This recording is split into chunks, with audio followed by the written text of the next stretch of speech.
He vivido varias cosas en mi vida. Ahora tengo 70 años y muchas de esas experiencias han sido extrañas, desconcertantes, e incluso, en algunos casos, aterradoras. Esta es una de las pocas que siento que puedo compartir. Los nombres que usaré son los reales, excepto uno, como ya notarán. Aunque en esa época no existían computadoras ni bases de datos en microfichas, los departamentos de policía guardaban archivos de crímenes escritos a mano y a máquina. La policía de Tennessee también guardaba recortes de periódico de los eventos junto con los archivos. Creo que este suceso en particular podría encontrarse, aunque requeriría mucho esfuerzo y perseverancia rastrear algo que ocurrió hace más de 6 décadas. Cuando tenía casi 10 años, mis padres nos llevaron a mi mejor amigo y a mí a pasar una noche en el parque de diversiones Kiddieland, en el West End. Era un parque pequeño, con solo 6 juegos mecánicos, un pabellón con una cafetería, una pequeña sala de juegos y una casa del terror, el grito en la oscuridad. Las noches de otoño eran perfectas para visitarlo. Había luces colgadas entre los árboles. Casi siempre soplaba una brisa cálida que llevaba el aroma de las manzanas acarameladas, el algodón de azúcar, las palomitas de maíz y los perros calientes con salsa, su especialidad. La mayoría de los visitantes eran familias, y era un lugar realmente seguro para llevar a los niños y nietos a pasar unas horas de diversión relajada y sin estrés. Mi amigo Travis estaba ansioso por entrar a la casa del terror. Nunca había estado en una. Yo la había visto mientras la construían, ya que mi padre tenía un amigo que ayudó en su planificación. El edificio era de metal corrugado prefabricado, y en el interior había rieles para los pequeños carros que recorrían el lugar. El interior no era muy grande cuando caminabas por él con las luces encendidas. Se sentía mucho más grande al viajar en los carros, porque los rieles se deslizaban de un lado a otro y nunca avanzaban más de 7 metros en línea recta. El piso era de tierra, y a ambos lados de la vía había figuras toscamente animadas de fantasmas, brujas, monstruos y cosas por el estilo, todas iluminadas por luces de colores que se activaban cuando los carros se acercaban, de modo que las figuras aparecían repentinamente de la oscuridad total. Sustos repentinos, por así decirlo. También había cadenas que sonaban al pasar los carros, largos lazos de goma que colgaban del techo y rozaban las caras de los pasajeros en la oscuridad, y en la esquina, un pequeño espacio parecido a un armario donde se guardaban las herramientas para el mantenimiento de los componentes interiores. Sí, tecnología rudimentaria, pero esto era en la década de 1950, así que la animatrónica estaba a años de existir. Así que cuando Travis y yo subimos a los pequeños carros y atravesamos las crujientes puertas rojas de madera hacia la oscuridad esa noche, yo ya estaba familiarizado con el diseño, pero él estaba asustado y encantado con cada nuevo destello de luz y cada nueva criatura. El sistema de altavoces reproducía gritos y aullidos espantosos para aumentar el efecto, y el frecuente cambio brusco de dirección de los rieles aumentaba la desorientación. Después de solo unos minutos, el viaje terminó y nuestro pequeño carro salió por las puertas de salida y se detuvo. Fuimos a reunirnos con mis padres, que nos habían estado esperando, y luego todos fuimos a comprar comida chatarra. Pero mientras estábamos sentados en un banco, disfrutando de los perros calientes y las bebidas, nos dimos cuenta de que algo estaba sucediendo. Se oían gritos, gente que gritaba llamando a la policía, gente aglomerándose y apretujándose hacia la casa del terror. No podíamos ver nada más que las espaldas de la multitud, y pensamos que alguien debía haberse lesionado. Mi padre fue a ver si podía ayudar en algo, suponiendo que alguien se había lastimado. Tenía algo de entrenamiento médico del ejército, y se abrió paso entre la multitud. Pasaron unos minutos. Los 2 policías que trabajaban en su tiempo libre como seguridad del parque pasaron corriendo junto a nosotros. Y poco después, una ambulancia llegó a la zona de la casa del terror, conduciendo por los amplios senderos de concreto diseñados para vehículos de emergencia médica o de bomberos. Mi madre, Travis y yo estábamos preocupados y algo asustados, sin saber qué estaba pasando. Mi padre regresó y le dijo en voz baja a mi madre que nos llevara a casa. Dijo que pediría a uno de los policías que lo llevara a casa pronto. Llegó a casa casi a la medianoche, y no me quiso contar nada de lo sucedido. Solo un accidente, dijo. Pero más tarde, lo escuché hablando en voz baja con mi madre en la cocina, y el ambiente en la casa era tenso y pesado. Cuando me fui a la cama, seguían sentados a la pequeña mesa de la cocina, bebiendo café en silencio y fumando. Sí, en aquellos años casi todo el mundo fumaba. El resto de la historia, que proviene tanto de los periódicos locales como de un documento interno de uno de los detectives que manejó el caso, el que conocía a mi padre y que era el padre de otro de mis amigos, llamado Samuel, es la siguiente. Cuando uno de los pequeños carros de 2 pasajeros salió de la casa del terror, un niño estaba sentado solo en el carro, llorando e histérico. Su hermano menor había sido sacado del carro y luego había desaparecido, gritando en la oscuridad total. El niño mayor no pudo salir hasta que terminó el viaje. La policía tuvo que cerrar todo el parque mientras investigaba, y no encontraron ningún rastro del niño. Es decir, hasta que a uno de los oficiales se le ocurrió mirar dentro del alto armario de mantenimiento. El cuerpo del niño estaba hecho un ovillo y empujado hacia el rincón del fondo. Sus pantalones estaban en el suelo. Había sido asesinado por una puñalada en el corazón y otra en la garganta, y le habían extirpado los testículos. El suelo de tierra estaba empapado de sangre coagulada, pero no se encontró ningún arma.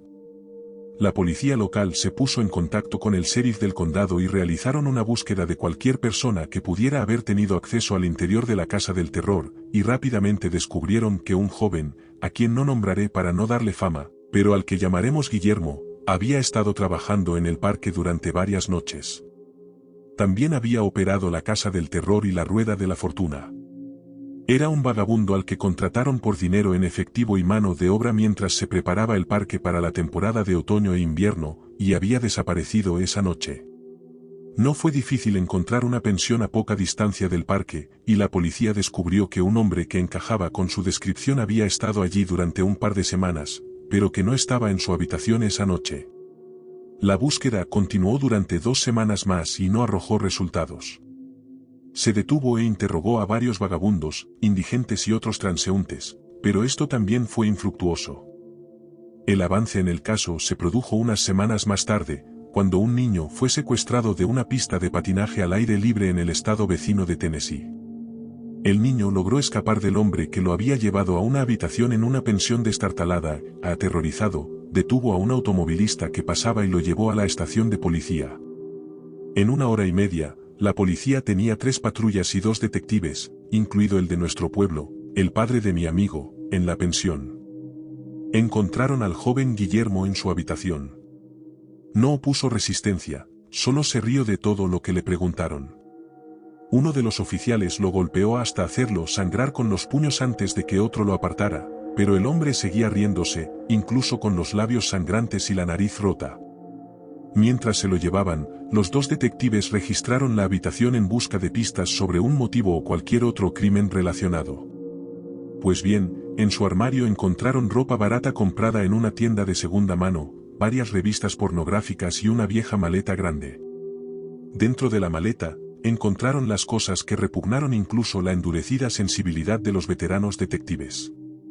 Había 5 frascos de vidrio, cada uno con un líquido transparente y 2 testículos, de tamaño infantil, que habían sido extraídos del escroto, y delgados hilos sanguinolentos flotaban en el líquido. Había una pequeña caja de madera con un simple pestillo en la tapa, que contenía un mango negro, varios dientes de niños, mechones de pelo envueltos en cinta adhesiva y lo que más tarde se descubrió que era la mayor parte de una lengua.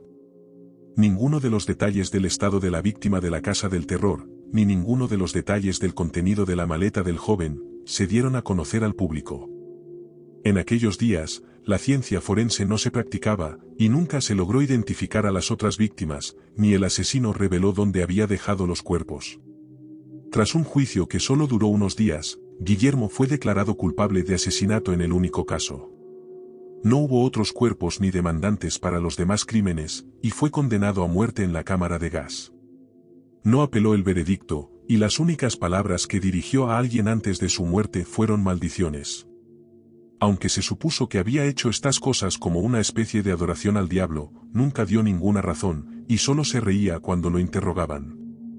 Su muerte fue registrada como lo exige la ley, y fue incinerado de acuerdo con la práctica local para los cuerpos no reclamados. Realmente desearía poder dar un final feliz a esta historia. Desearía poder decir que se hizo justicia para las otras familias de los niños desaparecidos. Lamentablemente, a veces en la vida no hay buenas respuestas para estos casos. Solo sirven para recordarnos que los monstruos de la vida real que caminan entre nosotros son mucho más mortales que las creaciones de creepypastas. Y esos monstruos, cuyos motivos solo ellos conocen, podrían estar haciendo fila cerca de ti, o viajando en autobús sentados a tu lado, o simplemente sentados al otro lado de una habitación, observándote y esperando. El mundo es un lugar bastante aterrador.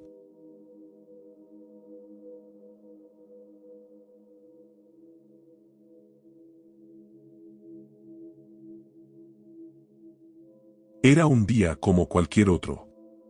Mis primos y yo decidimos ir a un parque de diversiones con temática del oeste cerca de Anaheim, California, para pasar un rato juntos, ya que todos estamos a punto de entrar en la adultez y realmente no habíamos ido a un parque de diversiones juntos desde que éramos niños. Todo iba bien. Hacía calor, las filas eran largas y después de subir a las atracciones todo el día, nos dolían los pies. Planeamos quedarnos hasta que cerrara el parque, así que estábamos esperando en una montaña rusa que daba hacia la sección infantil del parque, mientras planeábamos a dónde iríamos después. Durante nuestra planificación y espera en la larga fila, escuchamos 3 estallidos distintos. Asumimos que eran fuegos artificiales o ruidos generales del parque temático, por lo que el novio de mi prima bromeó diciendo que alguien había sido golpeado. No le dimos importancia y seguimos esperando. De repente, una gran ola de gente vino corriendo a través de la sección infantil del parque. Pensé que se había abierto una atracción que había estado cerrada y que la gente acudía en masa para ser los primeros en la fila. Pero entonces, una ola aún mayor de gente vino después.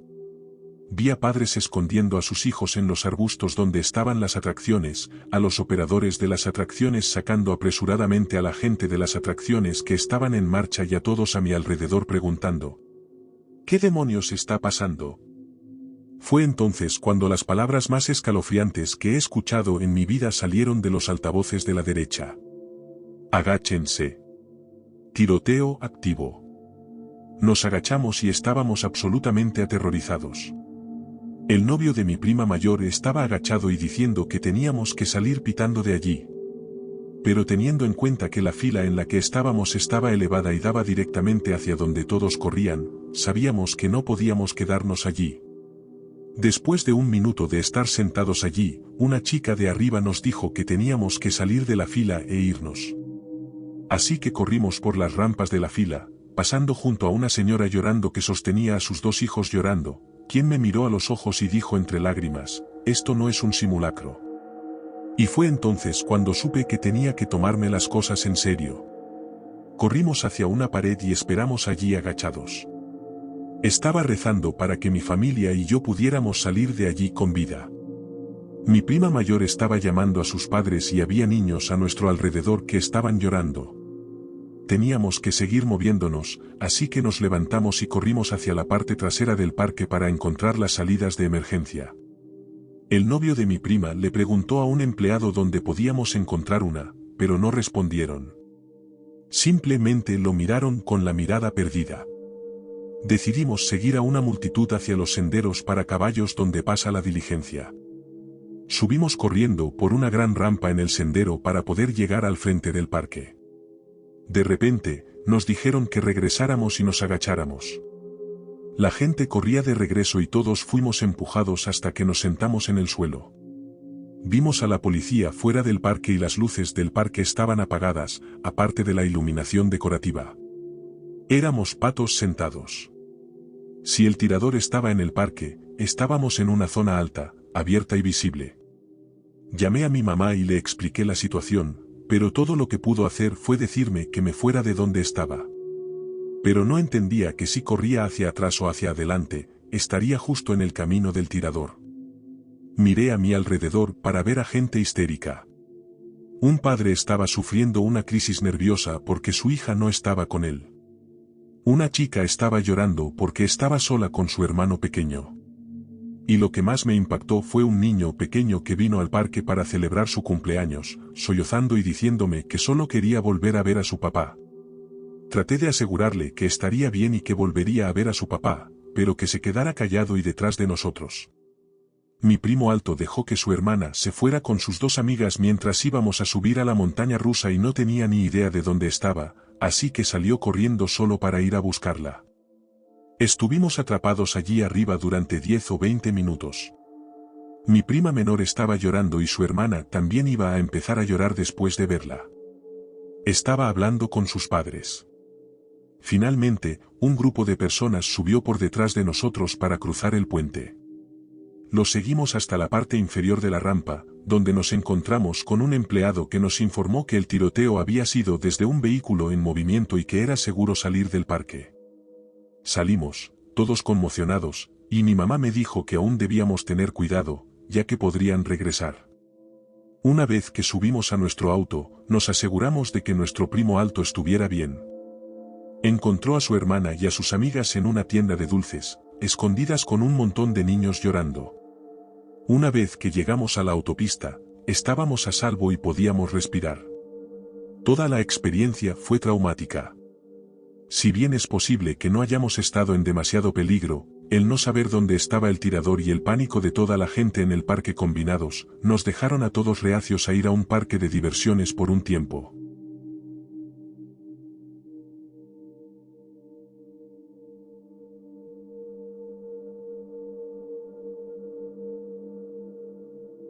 Esta historia ocurrió cuando mi clase de la universidad tuvo una excursión a Parque Guanajuato. Estábamos terminando el año escolar, y los profesores de agronomía reservaron el viaje para todo el segundo año de estudios agrícolas al parque temático. La mañana del viaje, un amigo se sentó a mi lado en el autobús, y empezamos a hablar sobre las supuestas apariciones en el parque. Yo creo en fantasmas, pero nunca había experimentado nada paranormal, así que simplemente nos dejamos llevar por el tema para pasar el tiempo. Además, nos mantenía alejados de aquellos que nos consideraban indignos de conversación. Al llegar a Parque Guanajuato, escaneamos nuestros boletos prepagados y entramos. Después de subirnos a algunas de las atracciones principales, como el relámpago, el abismo y la furia, nos dirigimos a la hacienda embrujada. La fila estaba en la entrada de la hacienda, pero la atracción en sí no estaba dentro, solo estaba disfrazada como si lo estuviera. La gente hablaba entre sí, al igual que mis amigos y yo. Estábamos al final de la fila, y ahí fue cuando las cosas empezaron a ponerse raras. Yo iba a la última, así que no había nadie detrás de mí. Habíamos ido a finales de la primavera, por lo que la temperatura era agradable. Mientras estaba parada hablando con mis amigas, sentí como si me estuvieran observando. Lo ignoré y seguí avanzando con la fila. De repente, sentí un frío intenso, a pesar de que estábamos a unos 12 grados Celsius, así que me subí la capucha de mi sudadera. En ese momento, mi amiga Ana me miró. «Sofía, ¿en serio tienes frío?», me preguntó. Ana tenía su sudadera atada a la cintura y me miraba como si me hubiera vuelto loca. «¿No tienen frío?», pregunté. Ana y mi otra amiga, Graciela, simplemente negaron con la cabeza. Me tranquilicé un poco cuando me dijeron que estaba exagerando. Entonces, todo empeoró. Justo cuando estaba a punto de calmarme, sentí que alguien respiraba en mi oído izquierdo. Se sentía y sonaba enojado, incluso furioso. Soy una persona espiritual, incluso me considero pagana, pero esto me heló la sangre. «Fuera de aquí, bruja», gritó una voz masculina en mi oído, lo que me hizo gritar y salir corriendo de la hacienda. Ana y Graciela me siguieron y me encontraron sentada en las escaleras de la entrada, llorando. «Sofía, ¿qué pasó?», preguntó Graciela, sentándose a mi lado. Escuché la voz de un hombre gritándome que me fuera. «No voy a volver a entrar ahí, nunca más», les dije a mis amigas. Fue a partir de ese día que me di cuenta de que soy sensible a las presencias espirituales, y no he vuelto a entrar en esa hacienda. No me gusta ir a lugares con energía negativa. Así que, la próxima vez que hagan fila para la maldición, tengan cuidado con don Melchor. No le agradan las personas con dones espirituales.